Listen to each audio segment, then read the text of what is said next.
día nos trasladamos al sur de Cali, en el municipio de Jamundí, donde conoceremos una especie de mamífero rumiante destinado principalmente a la producción de leche y sus derivados, la cabra. Y hoy conoceremos cómo la capricultura logró transformar a una familia. Bienvenidos a Huella Animal.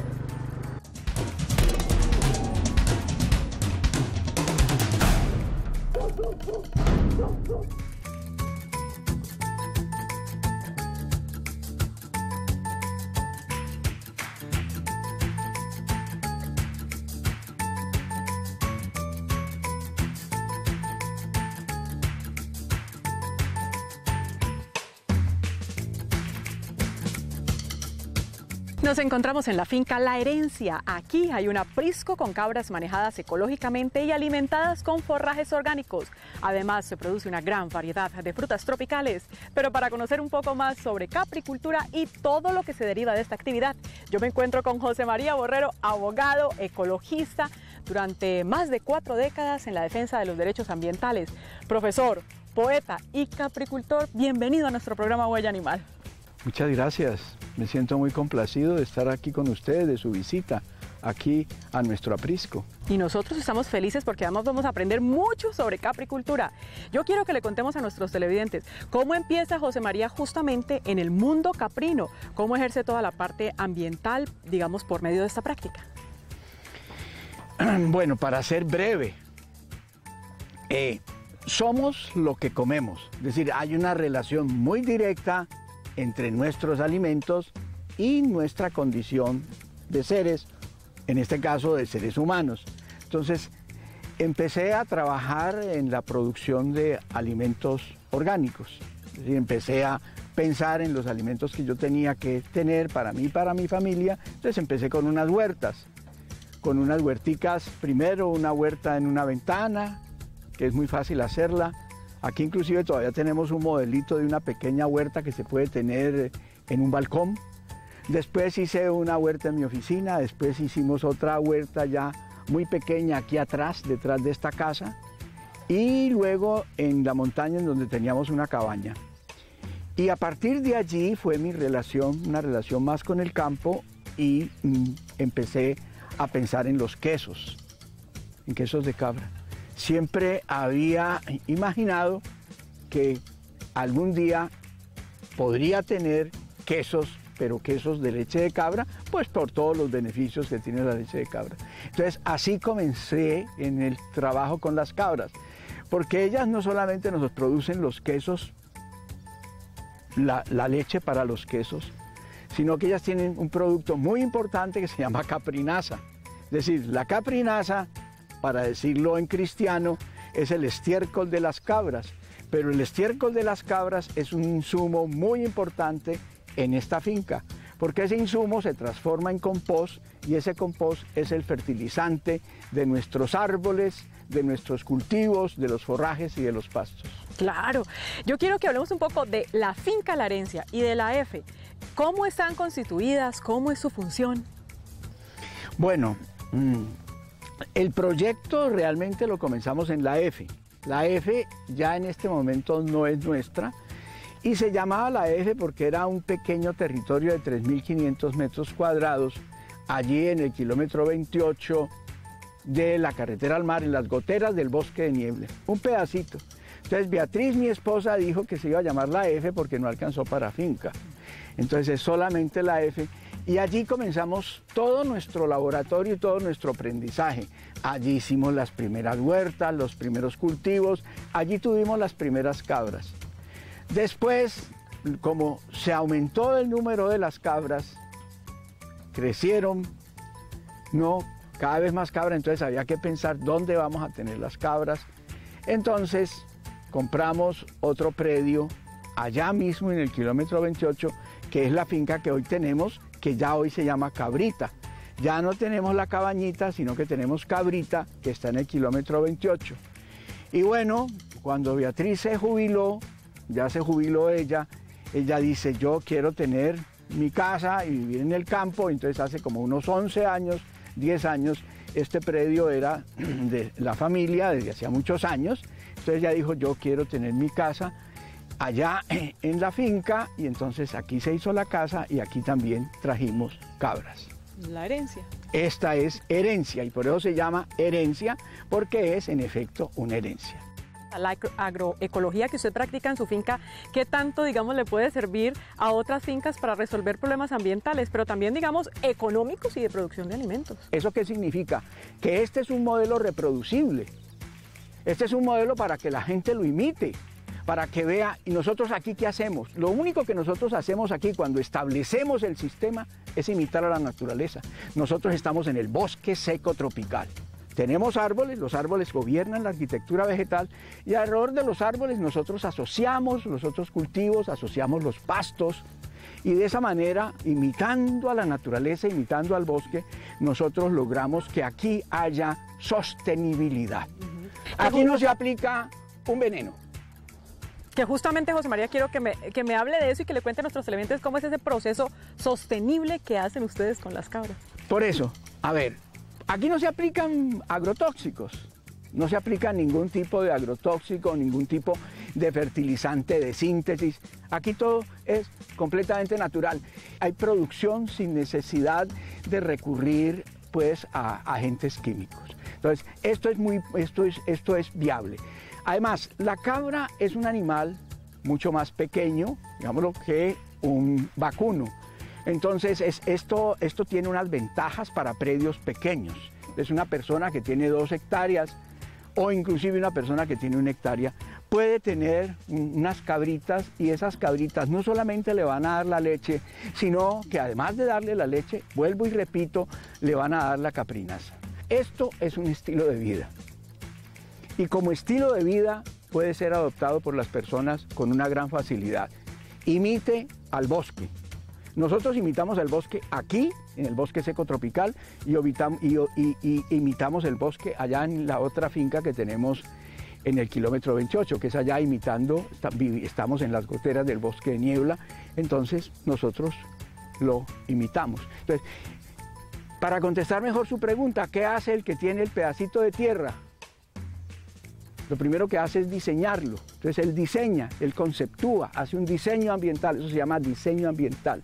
Porque lo importante es que aquí haya multifuncionalidad en los elementos, por una parte, y no solamente eso, sino que las funciones también puedan ser prestadas por distintos elementos. Entonces aquí imitamos el bosque seco, pero por supuesto tratamos de que haya mucha diversidad, pero que la diversidad que hay aquí es una diversidad funcional.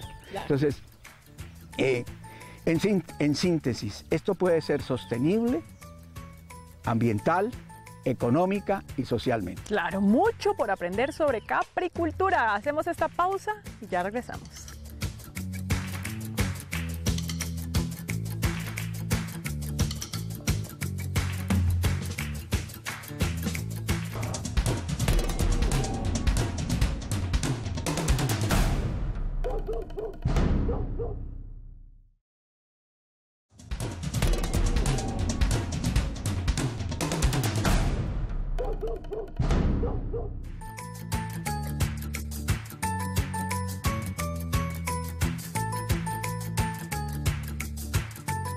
Los orígenes de las cabras domésticas son inciertos, pero la evidencia de restos arqueológicos en regiones del suroccidente de Asia sugiere que probablemente fue el primer rumiante domesticado por el hombre hace unos 10.000 años.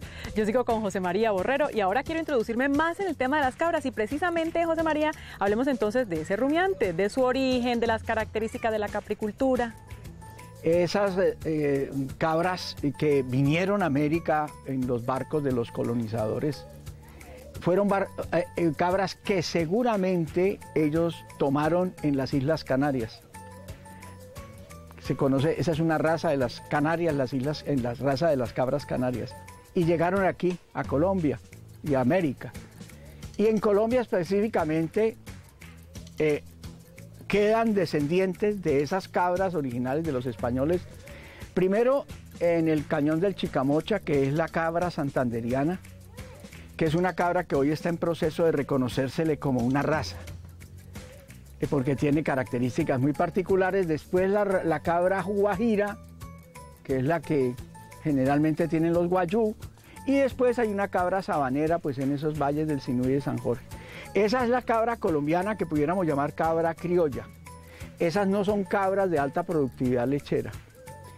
Después se hicieron importaciones, yo creo que las importaciones son recientes. Es muy probable que sea por allá en la década del 50, del 60, que se empezaron a importar cabras y después a importar pajillas, es decir, a importar el semen. Las cabras que hoy tenemos son todas de origen europeo, es decir, su origen cercano es europeo. Aquí tenemos las razas más conocidas, que son la Saanen, que es la que vieron, blanca, la alpina, que se llama gamusada, o algunos le llaman francesa, que es la café oscura, algunas de ellas que vieron con cuernos. Luego la alpina americana, que es una que tiene colores distintos, blanco con negro. Esa es una alpina, que llaman también alpina americana, pero tienen un tronco común. Después viene la Toggenburg, que es la que tiene una máscara en la cara y que es de color oscuro. Luego tenemos la Mancha, que es una cabra que por procesos de selección genética y de transformación genética, pues se encuentra en los Estados Unidos, la desarrollaron en los Estados Unidos, que es una cabrita sin orejas, las orejitas son corticas, atrás hay un machito de esta raza. Y después tenemos la anglo-nubiana, que es la cabra orejona, muy orejona, esta cabra orejona. Estas son las cabras que en este momento pues están en producción lechera y que tenemos nosotros, especialmente las alpinas y las Saanen y las Toggenburg son las más apreciadas por su producción de leche. Claro. ¿Cómo es el manejo, digamos, de un aprisco? ¿Y en ellos se encuentran tanto macho como hembras o se tienen que mantener separados? No, los machos siempre están dispuestos, entonces esto hace que el macho cabrío debe estar separado de las cabras, él no convive con las cabras. Hay apriscos en donde los tienen conviviendo, pero esto genera pues una estimulación que pudiéramos llamar temprana de las cabras y entonces esta estimulación también induce la producción hormonal y esa producción hormonal se puede reflejar en el olor y en el sabor de la leche. Los caprinos son animales muy precoces sexualmente. Es decir, la cabrita puede ser preñada a los 4 meses. Y un cabrito de 5 o 6 meses también tiene ya capacidad para monta. Quiero que ahondemos cómo es la reproducción, digamos, de estos animales. Entonces, ¿cada cuánto paren? ¿Qué tantos cuidados hay que tener en su proceso de gestación? Teóricamente, cada hembra caprina entra en calor, cada cabra entra en calor cada 21 días. Cuando entran de verdad en celo, en los periodos que están muy también relacionados con la intensidad solar, porque acuérdense que como ellas son de origen europeo, las hembras entran en celo cuando llega la primavera. La primavera es la época del apareamiento, entonces hay época de apareamiento, entonces esto también influye, estos periodos de luminosidad influyen en el celo. Entonces cuando la hembra está en celo, ella lo manifiesta de distintas maneras, es muy visible, a veces hay unas que balan toda la noche, todo el día, pidiendo que pues les traigan el macho. Hablemos del proceso de ordeño de una cabra. ¿Cómo se garantiza la calidad de la leche? Bueno, la calidad de la leche viene con lo que come y la salud de la cabra. Cabra sana, cabra bien alimentada, entonces el ordeño hay que tener unas medidas de asepsia. Entonces esas medidas de asepsia imponen siempre que la ubre hay que limpiarla previamente con una solución de yodo. Entonces es una dilución, una cantidad mínima de yodo en agua. Entonces con eso se limpia la ubre de la cabra y luego se hace el ordeño entre nosotros. Es manual. Es muy probable que quizás en un futuro optemos por un ordeño mecánico, entonces el trabajador pues con sus manos limpias hace el ordeño. A las cabras, idealmente a las cabras no se les debe ordeñar como se ordeñan los vacunos, tirando la ubre, porque esto deforma al animal. Hay que imitar al cabrito. Entonces el cabrito, ¿qué es lo que hace? Coge la ubre, él coge la ubre y él no la ala, sino que él empuja hacia arriba para obtener al empujar que brote la leche, es decir, que fluya la leche. Entonces, en esta es la misma forma como se debe hacer el ordeño. ¿Qué ventajas, José María, tiene el campesino o el pequeño productor que tiene más cabras comparado, digamos, con el que tiene ganado en cuanto a la producción de leche? A ver, la gran ventaja de la cabra es que donde tiene una vaca puede tener 6 cabras. Digámoslo en territorio, cuando no la tiene estabulada, cuando la tiene a campo abierto. Y entonces esta es una ventaja sobre todo para el pequeño y el mediano campesino. Es decir, si yo tengo una parcela de 2 hectáreas, o inclusive en una parcela de 1 hectárea, yo puedo tener cabra. Entonces esa es una ventaja. La otra ventaja comparativa es que en razón del valor que tiene la leche de cabra, de sus beneficios, en esto hay que insistir, es la leche más parecida a la leche materna humana. Entonces es muy próxima a la leche materna humana. Pues José María Borrero, estamos felices de todo lo que hemos aprendido sobre cabras en esta La Herencia, de verdad, que muchas gracias por aceptarnos, por abrir las puertas, por mostrarnos todo este proceso, felicitaciones, y en el siguiente bloque conoceremos a Beatriz. Muchísimas gracias. Hemos sido nosotros los complacidos y nos satisface mucho haber estado en este programa de ustedes. Muchísimas gracias. Ya saben entonces, televidentes, en el siguiente bloque seguiremos hablando sobre capricultura.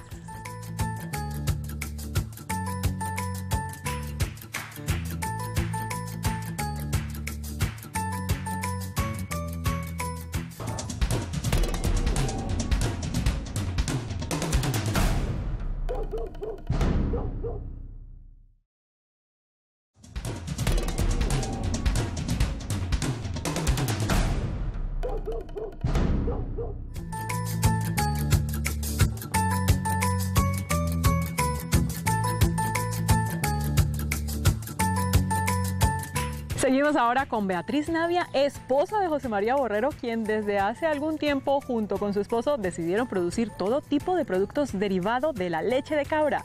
Primero para el autoconsumo, y al ver que les estaba sobrando este tipo de alimentos, comenzaron a venderlo en un mercado agroecológico en Cali. Beatriz, bienvenida a Huella Animal y gracias por estar aquí con nosotros y por permitirnos estar aquí en La Herencia. No, gracias a ustedes, Liliana, por acompañarnos. ¿Qué es la cabrita?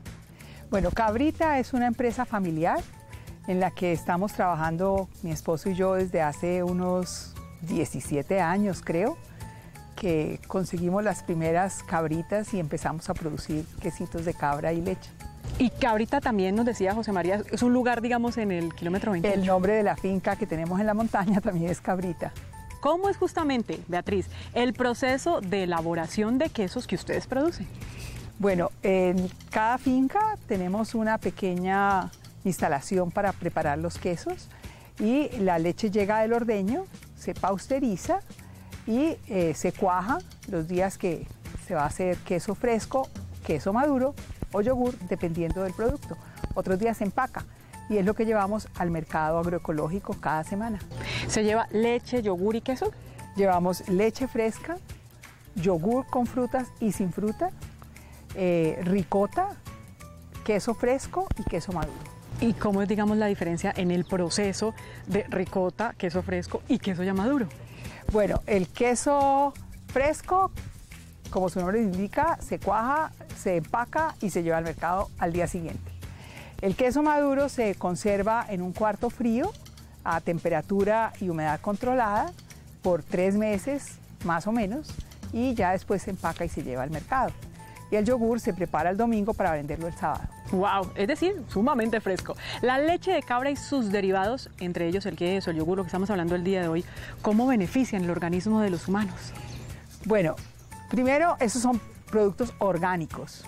Todos deberíamos consumir productos lácteos orgánicos y más si son de cabra. Tienen menos colesterol, menos grasa, la molécula de grasa es mucho más pequeña que la de la leche de la vaca, eso hace que uno la pueda digerir más fácilmente y que no produzca alergias o flemas o inflazón. ¿Y en sabor cómo es? Y además te sube las defensas y tiene un buen contenido de calcio y ayuda especialmente con problemas en vías respiratorias en los niños. ¿Qué me preguntabas? Te voy a cambiar un primero de pregunta. ¿Tolerable, digamos, la leche entonces es como más compatible con el humano? Claro, porque las cabras en talla son muy parecidas a las mujeres.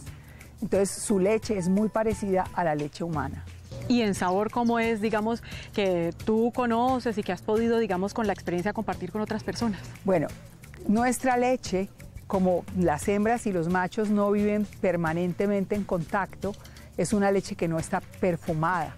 Es una leche muy neutra en su sabor y en su olor. Es deliciosa y los que son riquísimos. ¿Y la leche, digamos, se puede combinar con alimentos normales? Claro, es una leche común y corriente. Entonces, nosotros, por ejemplo, hacemos nuestro café en agua o nuestro chocolate en agua y después lo pintamos con leche para no hervir la leche, porque al hervirla la estaríamos matando. Beatriz, y digamos, la leche, como es fresca, además es orgánica, ¿cuánto dura? Digamos, ¿cómo se debe conservar? Ok, ninguno de estos productos tiene preservantes. Entonces, la leche que está fresca, máximo 3 días puede estar en la nevera y manejándola muy bien. O sea, yo lo que recomiendo es servir la leche en la cocina, en el vaso y dejarla en la nevera inmediatamente y no llevarla a la mesa. Lo mismo recomiendo con la ricota y con los quesos. Se corta en la cocina lo que uno va a comer en cada porción, lleva a la mesa solo lo que va a comer. Porque llevar a la mesa estos productos y manejarlos durante todo el desayuno, que puede durar hasta 1 hora, y untar con el mismo cuchillo el pan y el mismo cuchillo la mantequilla y la mermelada, pues estamos contaminando los productos y no tienen preservantes. Entonces es productos que la leche, por ejemplo, 3 días. 3 días. Fuera de nevera. En nevera. En el congelador puede durar muchísimo tiempo. Wow. No tiene ningún problema. Pero una vez que se descongela, máximo 3 días. Ah, entonces, es decir, es una excelente opción, digamos, si uno tiene, por ejemplo, grandes cantidades de esa leche, meterla al congelador y va sacando el poquito, por así decirlo. Va sacando el poquito o congelarla en pequeños envases. Beatriz, pues muchísimas gracias.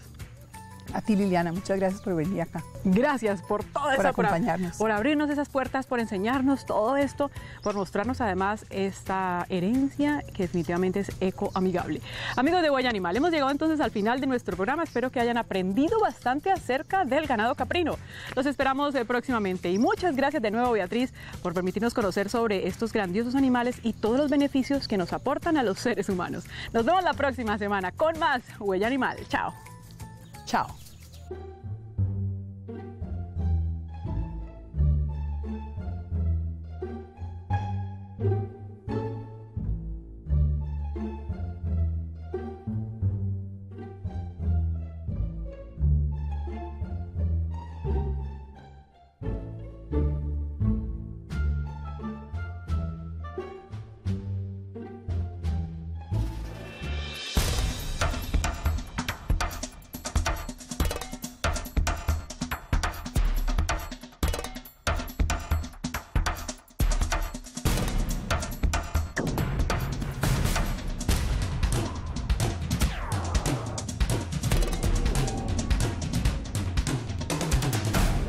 Go, go, go.